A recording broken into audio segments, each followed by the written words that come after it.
childrens. Good morning, Namaskar, Suprabhat. My name is Jayanti Bag and I am teacher of JK National School. बच्चों, आज से मैं आप लोगों की संस्कृत और हिंदी दोनों विषय लूँगी. ओके, तो आज का हमारा विषय है हिंदी. आज हम पढ़ेंगे हिंदी. तो सबसे पहले आप मुझे ये बताइए कि क्या आप लोगों की दादी, नानी, दादा, दादी हैं? वेरी गुड, बहुत अच्छा. तो दादा दादी आप लोगों को जो प्यार जो करते हैं वो दादा दादी में से कौन ज़्यादा प्यार करता है? दादा ज़्यादा प्यार करते हैं कि दादी ज़्यादा प्यार करते हैं? आपकी कौन ज़्यादा देखभाल करते हैं? दादा करते हैं कि दादी करती है? कौन करती है? दादी करती है ना. वेरी. तो इसी तरीके से नाना नानी भी हैं, है ना. नाना नानी भी आप लोगों को बहुत प्यार करते होंगे. उसमें नानी बहुत प्यार करती होंगी, नानी ज़्यादा देखभाल करती होंगी. तो दादी जो है, दादी आप लोगों को टोकती तो होंगी. दादी जो है वो आपकी गलतियों पर आपको रोकती होंगी, टोकती होंगी, डांटती होंगी, कभी कभी बहुत प्यार भी करती होंगी, कभी छुपाकर कुछ देती होंगी, है ना. या फिर जब आप किसी चीज़ की बहुत जिद करते होंगे तो दादी पूरा करती होंगी, है ना. तो क्या ऐसा आप लोगों के साथ होता है? दादी ऐसा करती हैं आप लोगों के साथ? मेरी नानी तो मेरे साथ बहुत प्यार करती थी. मेरी दादी तो मैं नहीं देखी हूँ, अपनी दादी को मैं नहीं देखी हूँ. मेरे नाना नानी थे, मेरे नाना नानी मुझे बहुत प्यार करते थे. मेरी नानी मुझे हमेशा कुछ नए नए चीज़ बनाकर खिलाती थी. मेरे मतलब बाल संवारती थी, मेरी चोटियाँ बनाती थी, मुझे बहुत प्यार करती थी. तो मेरी दादी तो थी ही नहीं, मैं अपनी दादी को नहीं देखी हूँ. मुझे जो भी प्यार मिला है वो मुझे नानी से और नाना से प्यार मिला है.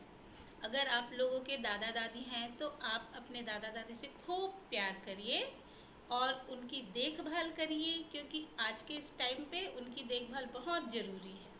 नाना नानी से भी खूब प्यार करिए, उनकी भी देखभाल करिए. तो बच्चों, आज हम पढ़ने जा रहे हैं दादी माँ. ठीक है. हिंदी का जो हमारा विषय है उसमें हम पढ़ेंगे दादी माँ. इस पाठ में लेखक की जो दादी होती है, इस पाठ से बोलते हैं बहुत ही. इस पाठ में जो लेखक है उनकी जो दादी होती हैं वो बहुत मतलब पुराने ज़माने की दादी मतलब रहती हैं, जिनको दवाई के बारे में बहुत ज्ञान होता है. जो अब लेखक को बहुत प्यार करती है, बहुत देखभाल करती है लेखक की. साथ ही साथ गांव वालों की भी बहुत मदद करती हैं, है ना. और बहुत सारे नियम, जो पुराने ज़माने के जो नियम होते थे वो सारे नियम का पालन करती है. तो अब हम जो पढ़ेंगे पाठ में वो इन सारी चीज़ों को पढ़ेंगे, और जब हम लेसन को पढ़ेंगे आप लोगों को अपने आप सारी चीज़ें समझ में आ जाएंगी. तो चलिए अब हम पढ़ते हैं पाठ 2 दादी माँ. Okay. Now take out your Hindi book, turn over the page number 4 दादी माँ. ओके. तो बच्चों, अब हम पढ़ेंगे दादी माँ पार्ट 2. ओके. पेज नंबर 4 निकालेंगे. ये पेज नंबर 4 है. दादी माँ, इसके लेखक हैं शिव प्रसाद. ओके. शिव प्रसाद. दादी माँ, इसके लेखक हैं शिव प्रसाद सिंह. अब हम पढ़ते हैं लेसन को, पाठ को. मजोरी ही है अपनी, कमजोरी ही है अपनी, पर सच तो यह है कि जरा सी कठिनाई पड़ते बीसों गर्मी, बरसात और वसंत देखने के बाद भी मेरा मन सदा नहीं तो प्रायः अनमना सा हो जाता है. मेरे शुभ चिंतक मित्र मुंह पर मुझे प्रसन्न करने के लिए आने वाली छुट्टियों की सूचना देते हैं और पीठ पीछे मुझे कमजोर और जरा सी प्रतिकूलता से घबराने वाला कहकर मेरा मजाक उड़ाते हैं. तो हम जो ये पाठ पढ़ने जा रहे हैं वो पाठ है दादी माँ के ऊपर, है ना. तो दादी माँ को वो बोलती है कि ये मेरी कमजोरी है कि जरा सी कठिनाई जब पड़ती है तो लोग जो हैं क्या होते हैं, गर्मी बरसात और वसंत के बाद मुझे देखने को मिलते हैं। जब मतलब ऐसा होता है कि जब उनको कोई परेशानी होती है तो बरसात या गर्मी में लोग उसको देखने आते हैं या उनसे मिलने आते हैं, और उनका मन जो होता है वो अनमना सा हो जाता है। और उसके जो शुभ चिंतक हैं, दादी माँ यहाँ पर अकेली हैं, है ना, तो जो उनके शुभ चिंतक हैं वो उनको मुंह के सामने क्या बोलते हैं, बहुत अच्छा, अब छुट्टियां आने वाली हैं, आपके जो रिश्तेदार हैं, बेटे हैं, बहू हैं, बेटी हैं, दामाद हैं या नाती पोते हैं, वो आने वाले हैं। ऐसा करके उनको क्या करते हैं, उनको दिलासा दिलाते हैं उनके सामने पर, और उसके बाद फिर उनका मजाक उड़ाते हैं कि अरे इसके पास तो कोई नहीं आने वाला, है ना। तो मैं सोचता हूँ, अच्छा अब कभी उन बातों को ना सोचूंगा। ठीक है, जाने दो, सोचने से होता ही क्या है। तो लेखक जो है वो यहाँ पर बोलता है कि मैं ये सारी बातों को नहीं सोचता, क्योंकि सोचने से तो कुछ होने वाला है नहीं। पर बरबस मेरी आंखों के सामने शरद की शीत की किरणों के समान स्वच्छ शीतल किसी की धुंधली छाया नाच उठती है। ठीक है, तो वो फिर उसको वो बोलता है, लेखक जो है वो बोलता है कि ये सब सारी बातें सोचने से होता क्या है, लेकिन फिर भी वो कहीं दूर अपने ख्यालों में खो जाते हैं तो उन्हें एक मतलब कोई एक धुंधली सी छाया उनको सामने नजर आने लगती है। मुझे लगता है जैसे कुंवार के दिन आ गए हैं। कुंवार का दिन जो होता है वो मतलब हल्का हल्का ठंड रहता है, मतलब उस समय जो रहता है ना वो बहुत अच्छा समय रहता है। ठंड का समय जो रहता है वो बहुत अच्छा रहता है, जिसमें हल्की हल्की धूप में बैठना बहुत अच्छा लगता है। मेरे गांव के चारों ओर पानी ही पानी हिलोरे ले रहा है। दूर के सिवान से बहकर आए हुए मोथा और साई की अधगली घासें, घेऊर और वन प्याज की जड़ें तथा नाना प्रकार की बरसाती घासों के बीच सूरज की गर्मी में खौलते हुए पानी में सड़कर एक विचित्र गंध छोड़ रहे हैं। तो लेखक इन सारे ख्यालों में डूब जाता है। वो ठंडी ठंडी जो धूप रहती है और उस दिन को याद करता है, और उस समय में जो उसे मिलती हैं वो सारी चीजों को याद करके बोलता है कि ये पूरी चीजें जो है वो सड़कर एक गंध, मतलब वो जो यादें जो हैं वो एक गंध के बराबर हो जाती हैं। रास्तों में कीचड़ सूख गया है और गांव के लड़के किनारों पर झाग भरे जलाशयों में धमाके से कूद रहे हैं, है ना। तो एक समय रहता है जब तालाब में या जलाशयों में पानी भर जाता है, तो उस तालाब में जो गांव के जो बच्चे रहते हैं वो कूद कूद कर नहाते रहते हैं, और आसपास में बरसात से जो कीचड़ हुई रहती है वो सारी कीचड़ जो है वो सूख जाती है। अपने अपने मौसम की अपनी अपनी बातें होती है। हर मौसम का अपना अपना अलग समय होता है। ठंड में हमें ठंड लगती है, गर्मी में हमें गर्मी लगती है, और बरसात में क्या होता है, कीचड़ होते हैं, पानी होता है, हम कहीं आ जा नहीं सकते। आषाढ़ में आम और जामुन ना मिले चिंता नहीं, आषाढ़ में हमेशा आम मिलते हैं और जामुन मिलते हैं। तो वो बोल रहा है, लेखक जो बोल रहा है, मुझे आषाढ़ में आम और जामुन ना मिले कोई बात नहीं, मुझे उसकी कोई चिंता नहीं। अगहन में चिवड़ा और गुड़ ना मिले दुख नहीं। अगहन का जो मास होता है, ठंड का जो महीना होता है, उसे अगहन का मास कहते हैं। ये जनवरी फरवरी का समय रहता है जिसमें धान की कटाई होती है और धान को कूट कर चिवड़ा और गुड़ मतलब बनाया जाता है। उस समय गुड़ भी निकाले जाते हैं। तो लेखक जो बोल रहा है कि अगहन का मास, उस मास में मुझे चिवड़ा और गुड़ ना मिले तो कोई दुख नहीं, कोई बात नहीं। चैत के दिनों में लाई के साथ गुड़ की पट्टी ना मिले अफसोस नहीं। तो वो ये भी बोल रहा है कि चैत मास में क्या मिलता है, लाई वगैरह मिलता है ना। तो उस समय भी अगर मुझे गुड़ और लाई नहीं मिलते हैं तो भी मुझे कोई दुख नहीं है, कोई अफसोस नहीं है। पर कुंवार के दिनों में इस गंध पूर्वक झाग भरे जल में कूदना ना हो तो बड़ा बुरा मालूम होता है। लेकिन जो कुंवार का महीना होता है, वहाँ तालाब में पानी अच्छे भरे होते हैं, तो वहाँ कूदना उसे बहुत पसंद है। तो अगर वो उस तालाब में वो कूद कर इंजॉय नहीं करता, मस्ती नहीं करता है, तो उसे मतलब ऐसे लगता है कि मैंने कुछ किया ही नहीं है ना। मैं भीतर हुड़क रहा था, 2-1 दिन ही तो कूद सका था, नहा धोकर बीमार हो गया। तो जो लेखक है वो बोलता है कि अरे मैं 1-2 दिन ही बस कूद कर अच्छे से नहा पाया था तालाब में, लेकिन उस तालाब में नहाने के कारण मैं बीमार हो गया। हल्की बीमारी ना जाने क्यों मुझे अच्छी लगती है। जो मतलब थोड़ा थोड़ा बुखार होता है, सर्दी खांसी जो होता है ना, हल्की बुखार उसको बोलते हैं, तो वो जो है लेखक को बहुत पसंद है। थोड़ा ज्वर हो, सर में साधारण दर्द और खाने के लिए दिन भर नींबू और साबूदाना। ठीक है, तो वो बोल रहा है साधारण दर्द और खाने के लिए दिन भर नींबू और साबूदाना। ठीक है, तो वो बोल रहा है इस थोड़ी सी बीमारी में उसे कितनी सारी चीजें मिल रही हैं। सर में हल्के हल्के दर्द है और दिन भर उसे नींबू खाना और साबूदाना। ठीक है, साबूदाना आप लोग खाए होंगे, है ना। साबूदाना का हलवा है, साबूदाना की खिचड़ी है, साबूदाना की खीर है। तो ये उसे खाने को मिलता है जब वो बीमार रहता है तो।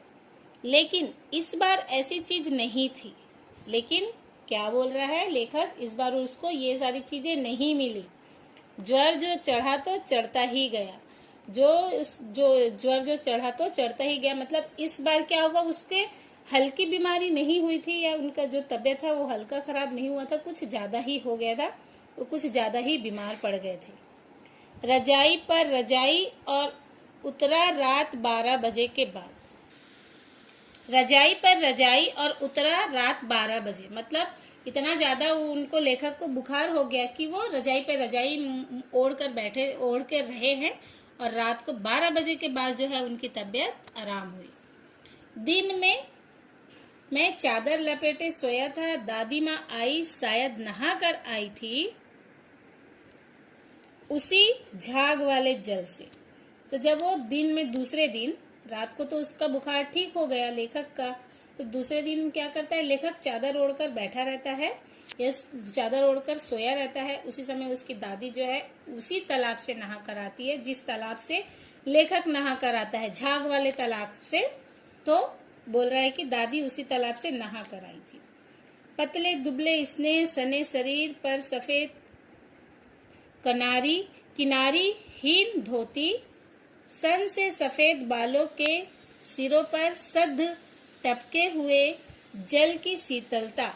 जो उसकी दादी नहा कर आती है तो उसकी दादी की जो मतलब जो पहनावा रहता है और उसकी दादी जो उनको सामने जैसे नजर आती हैं, तो उसके बारे में यहाँ पर उल्लेख किया है कि उसकी दादी जो है वो पतली दुबली सी हैं, एक सफेद साड़ी पहनी है जिसमें पतली सी बॉर्डर है और बालों से पानी उनके टपक रहे हैं। आते ही उन्होंने सर पेट छुए, तो उसकी दादी जो है वो आते ही तुरंत क्या करती है, लेखक को छू कर देखती है कि कहीं उनका जो पोता है या नाती जो है वो बीमार तो नहीं है या बुखार तो नहीं है। आंचल की गांठ खोल किसी अदृश्य शक्तिधारी के चबूतरे की मिट्टी मुंह में डाली, और आंचल में कहीं पेड़ के नीचे से पुराने जमाने से हम पुराने जमाने में क्या करते थे लोग कि कहीं मंदिर के पास से या मंदिर के पास कोई एक पेड़ होती है जिसे पूजा करते हैं, तो वहां की जो मिट्टी है वो लाई हुई रहती है और उनके माथे पर लगा देती हैं कि उनका बुखार उतर जाए, बच्चों का बुखार जो है वो उतर जाए। दिन रात चारपाई के पास बैठी रहती, कभी पंखा झलती, कभी जलते हुए हाथ पैर कपड़े से सहलाती, सर पर दालचीनी का लेप करती और 20 बार छू छू कर ज्वर का अनुमान करती। तो दादी तो ऐसी ही होती हैं, हमेशा अगर हम थोड़ा सा भी बीमार पड़ जाते हैं या हमें चोट आ जाती है तो वो पूरा घर सर पर उठा लेती हैं और बार बार हमें देखते रहती हैं, छूते रहती हैं और यही कोशिश करते रहती हैं कि हमारा जो तबीयत है या हमारी जो बीमारी है वो दूर हो जाए और बहुत जल्दी हम ठीक हो जाए। हांडी में पानी लाया कि नहीं, उसे पीपल की छाल से छौंका कि नहीं, खिचड़ी में मूंग की दाल एकदम मिल तो गई है, कोई बीमार के घर से सीधे बाहर से आकर तो नहीं चला गया, आदि लाखों प्रश्न पूछ पूछ कर घर वालों को परेशान करती। तो वो बार बार मतलब जब बच्चे गांव में बीमार पड़ते हैं तो इस तरीके के सारे काम करते हैं कि बाहर से पानी पीपल की छाल से छौंका कि नहीं, है ना, पानी को खिचड़ी, फिर मूंग दाल की खिचड़ी बनाते हैं। दादी जब रहती थी तो दादी ये सब काम करती हैं अपने बच्चों के लिए। दादी माँ को गवई गांव की 50 किस्म की दवाओं के नाम याद थे, है ना। यहाँ पर जो उनकी दादी है, लेखक की दादी है, उनको 50 किस्म के क्या थे, दवाइयों के नाम याद थे।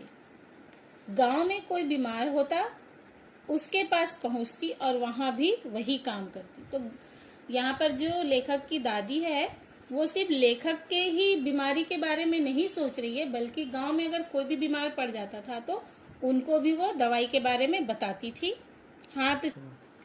हाथ छूना, माथा छूना, पेट छूना, फिर भूत से लेकर मलेरिया, सरसाम, निमोनिया तक अनुमान विश्वास के साथ सुनाती।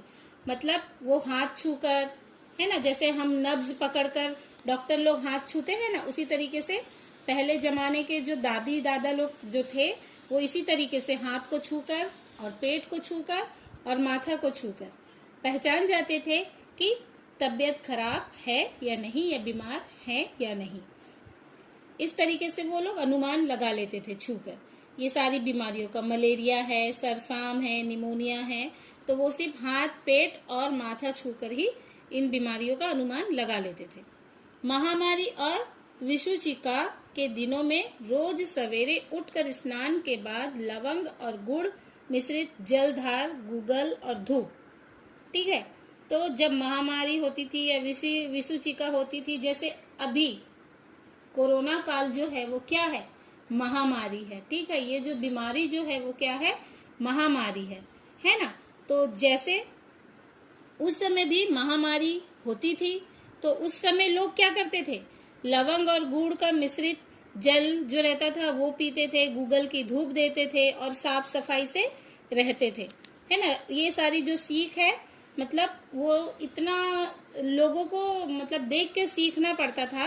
ये सारी जो सीख है वो लोग उनसे लेते थे कि महामारी के समय हम किस तरीके का उपाय अपनाएं। तो ये सारे जो उपाय हैं, गुड़ है, लौंग है, गूगल की धूप है, ये सारे जो उपाय हैं महामारी में, साफ सफाई जो है महामारी में बहुत उपयोगी है। दवा में देर होती, मिश्री या शहद खत्म हो जाता, चादर या गिलाफ नहीं बदले जाते तो वे जैसे पागल हो जाती। मतलब लेखक को, अगर लेखक की तबीयत खराब जब थी तो वो दवाई में भी कोई कमी नहीं करती थी या थोड़ी भी देर नहीं करती थी, तुरंत मिश्री और शहद, पहले जमाने में मिश्री और शहद को सफाई कोई उनसे सीख ले। दवा में देर होती, मिश्री या शहद खत्म हो जाता, चादर या गिलाफ नहीं बदले जाते तो वे जैसे पागल हो जाती। तो जब हम बीमार रहते हैं उस समय साफ सफाई का बहुत ही ध्यान देना चाहिए। बुखार में तो मुझे अब भी आता है, बुखार तो मुझे अब भी आता है, नौकर पानी दे जाता है, मेस महाराज अपने मन से पकाकर खिचड़ी या साबू, डॉक्टर साहब आकर नाड़ी देख जाते हैं और कुनैन मिक्सचर की सीसी की तिताई के डर से बुखार भी भाग जाता है। तो लेखक जो है वो बोल रहा है कि अब वो बड़े हो गए हैं तो वो बोल रहा है कि बुखार तो मुझे अभी भी आता है, लेकिन जो पहले उनकी सेवा होती थी, जो पहले उनकी देख रेख होती थी, वैसी देख रेख अब नहीं होती है। अब जो है नौकर उन्हें पानी दे जाता है, खाना बनाने वाला खाना बनाकर, खिचड़ी पकाकर या साबूदाना पकाकर चला जाता है, डॉक्टर साहब आते हैं, उनकी जो नब्स हैं, नसें हैं वो देखते हैं और चले जाते हैं, और कुछ गोली जो है वो दवाई की, बुखार की कुछ दवाई देकर चले जाते हैं। पर ना जाने क्यों ऐसे बुखार को बुलाने का जी ही नहीं चाहता। तो डॉक्टर जो लेखक जो है वो अब बोल रहे हैं, पर ना जाने क्यों ऐसे बुखार को बुलाने का जी ही नहीं होता, है ना। तो वो बोल रहा है, जो लेखक जो है वो बोल रहा है कि मुझे ऐसी बीमारी नहीं चाहिए, है, मैं ऐसे बीमार नहीं रहना चाहता। डियर स्टूडेंट, इसके आगे की कहानी हम लोग नेक्स्ट वीडियो में कंटिन्यू करेंगे। Okay, thank you, have a nice day.